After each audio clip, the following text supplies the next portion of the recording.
Look around your own sales and marketing team right now. How many tools do they use every single day? The answer, statistically, it's at least 10, sometimes 15, sometimes more. And here's the thing that keeps most founders and operators awake at night. They don't talk to each other at all. You've got Salesforce, HubSpot, Outreach, Gong, Slack, Intercom, LinkedIn Sales Navigator, maybe a custom integration layer someone built in Zapier, a data warehouse that nobody fully understands, and 3 different reporting tools because nobody can agree on a single source of truth. The subscription fees alone, they're painful, but they're not the real problem. The real cost is buried deeper. It's in the data that doesn't flow. It's in your reps doing manual work that should be automated. It's in the board meeting where nobody can answer the question, how many qualified leads are actually in the pipeline? By the end of this video, you'll understand what's really happening in your tech stack, how to audit, and what a genuinely healthy stack looks like at your company stage. I'm Colton with Elefante RevOps, and we've spent thousands of hours untangling these systems. So let's dig in. First, let's name what we're talking about, a Frankenstack. A Frankenstack is a cobbled together technology architecture built tool by tool, solving one point problem at a time with no underlying architectural vision. Each tool solves immediate pain, but none of them were chosen to work together. None of them were mapped to a system-wide sales and marketing strategy. This is different from a complex stack. A complex stack can be healthy. Fortune 500 companies use dozens of tools and everything is designed, integrated, and governed. That's strategic complexity. A Frankenstack is chaos disguised as sophistication. Here's how you know if you have one. First, your sales team is using spreadsheets to track something that should be in Salesforce. Second, you have 2 tools that do almost the exact same thing, but people use both because they've never talked about consolidation. Third, your CFO asks for a monthly forecast and it takes 3 days to compile because data lives in 5 different systems and there's no good export and consolidate process. Fourth, you've got a tech person who spends 30% of their time manually moving data between tools because the integrations don't work the way you need them to. If any of those sound familiar, you're running a Frankenstack, and you're not alone. Most B2B companies are. The question isn't whether you have a Frankenstack.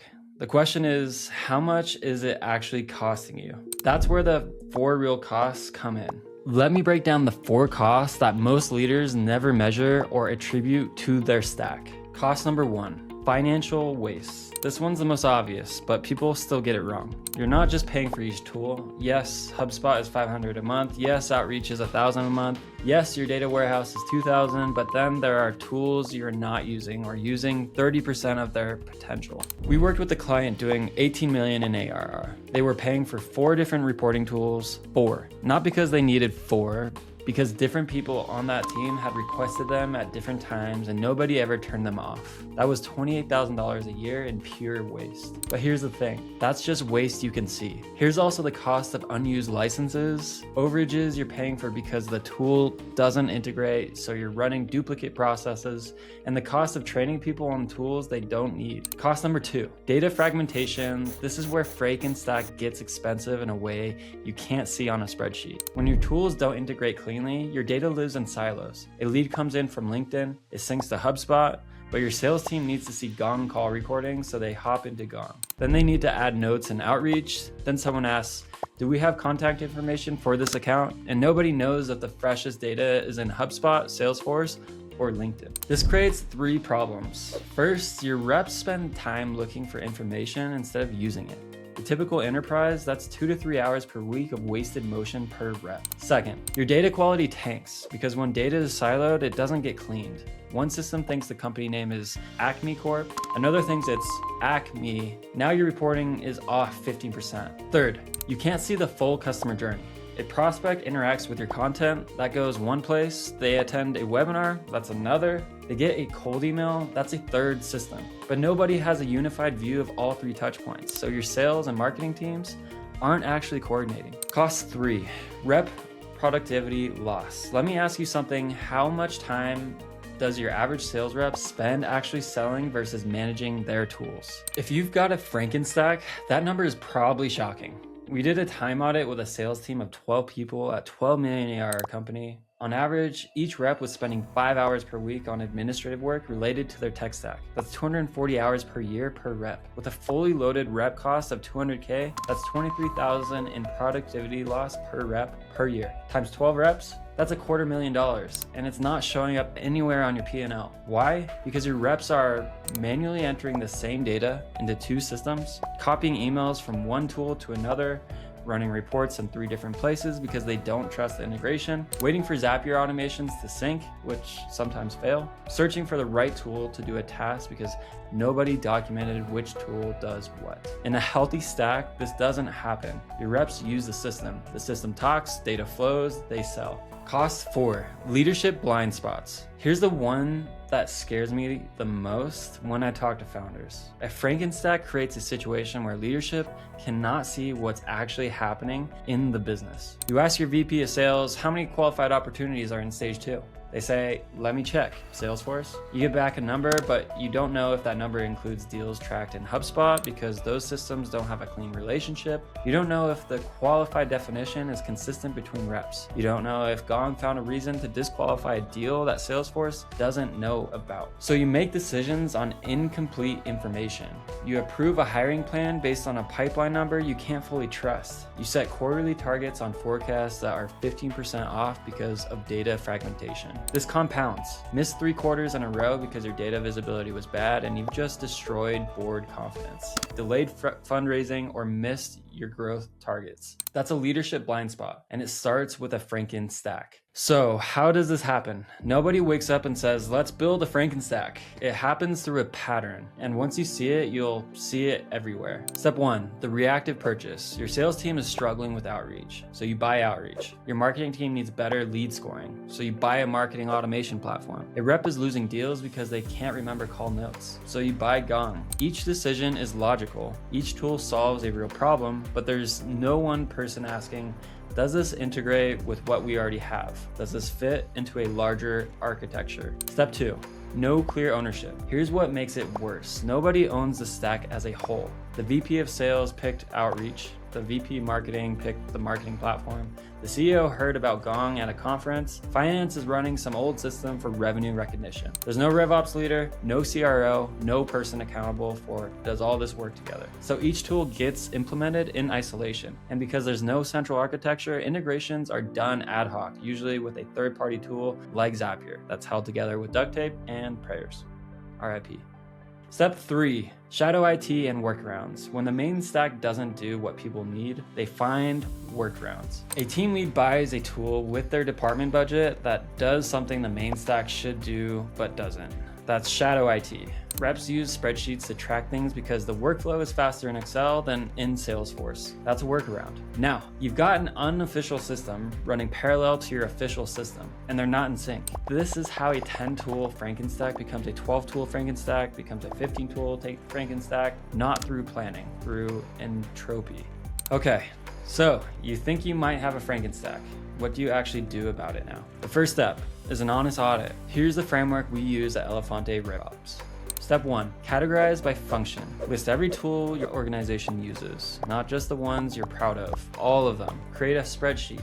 Then categorize them by function. CRM and pipeline management, outreach and engagement, communication and collaboration, marketing and lead generation, analytics and reporting, operations and data. Step 2, identify overlap. Now ask, are 2 tools doing the same job? We often find 2 reporting tools because nobody didn't like the first one's dashboard. 2 outreach tools because one is better for cold email, one is better for sequences. Multiple data warehouses because different teams built their own. Mark every overlap. These are your first candidates for consolidation. Step 3, assess integration health. For each tool, answer, is this integrated with Salesforce? Your source of truth. Is the integration bidirectional or one way? Is the sync real-time or batch? Who managed this integration? Is it a person, Zapier, or a native connector? If you have more than 2 integrations managed by Zapier, you have a problem. Zapier is a bridge, not a foundation. Step 4, measure adoption. Just because you pay for a tool doesn't mean it's being used. Pull adoption data. How many active users does each tool have? What percentage of your team uses it? How often is it actually used per week? Tools with less than 50% adoption and a critical function are candidates for replacement. Here's what a healthy stack looks like. and it changes based on your company stage. For 1 million to 5 million in ARR, you want simplicity. Consolidation is your friend. Core stack, one CRM, Salesforce or HubSpot, depending on your philosophy, one outreach tool, Outreach, Apollo, or equivalent, one marketing automation, HubSpot, Marketo, or HubSpot. Again, actually, many companies just use their CRM here. Gong or similar for call recording and intelligence, one data warehouse, BigQuery, Snowflake, or a managed solution, one analytics tool, Tableau, Looker, or your data warehouse's native BI communication, Slack, email. That's 7 tools, and they're all chosen to integrate cleanly. Your integration philosophy, direct native integrations where possible. 1 or 2 Zapiers for special cases, but no more. One person, probably a revenue ops lead or PM, is accountable for the health of the stack. For 5 million to 20 million, you can add complexity, but it must still be connected and intentional. Additions might include a second CRM if you've acquired a company with a different system, but you have a plan to consolidate. Territory management tool, Tableau territory or native CRM, pricing and quote tool, customer health platform, advanced analytics. Now you're at 10 to 12 tools, but each was added intentionally. Each integrates cleanly, and you have a RevOps team, not just one person, managing the whole thing. For 20 million plus, you have a true ecosystem, but it's governed. At this stage, you likely have multiple CRMs, one for enterprise, one for mid-market, or legacy system with path to consolidation. Advanced outreach suite, customer data platform, advanced analytics and BI data warehousing and transformation, custom integrations and middleware, AI, machine learning layers for prediction, scoring, and efficiency. This could be 20 plus tools, but they follow a clear architecture. Data flows intentionally. Nobody is confused about where the source of truth is. The common thread across all 3 stages. 1. Your CRM is the source of truth for customer and opportunity data. Everything else connects to it, not around it. 2. You have one clear analytics layer, not 3. 1. If different teams need different views, that's fine. They use different dashboards in the same tool. 3. There are no surprises, no shadow IT, no secret tools. Everything is documented, integrated, and governed. 4. One person is accountable for the health of the whole system. All right, you've heard the risks, you understand the framework, so what is next? Here's my recommendation. This week, do a rough audit using the 4-step framework we outlined. You don't need a consultant for this. Just list your tools, categorize them, and identify overlaps. Next week, have a conversation with your VP sales, VP of marketing, and finance leader. Show them the list. Ask them, are we happy with this? Do we know it's all connected? Their answer will tell you a lot about what needs to change. Within 30 days, pick your biggest pain point. Usually it's data fragmentation or rep productivity loss, and build a small business around fixing it. What would it cost to consolidate 2 tools? How much rep time would you save? If you're running a B2B company and you feel like your tech stack is holding you back instead of enabling you, that's exactly what Elefante RevOps helps with. We've untangled Frankenstacks for hundreds of companies. We audit your stack, we build an integration strategy, and we help you move from chaos to architecture. If you want to explore what that looks like for your company, there's a link in the description. But here's the thing, this isn't a sales pitch, it's a permission slip. Most founders are too busy running the business to zoom out and fix the tools. But this is a permission slip to say, that's okay. This is worth fixing. The money you'll save, the data you'll gain visibility into, productivity you'll unlock, it compounds. Your Frankenstack is costing you money and clarity every single day. A healthy stack is an investment, but it's the one that pays for itself in months, not years. Thanks for watching. If this resonated, share it with a founder or operator who's wrestling with their tech stack. And if you want to go deeper on stack strategy, architecture, and integration, follow Elefante RevOps. We publish on a regular basis. I'll see you on the next one.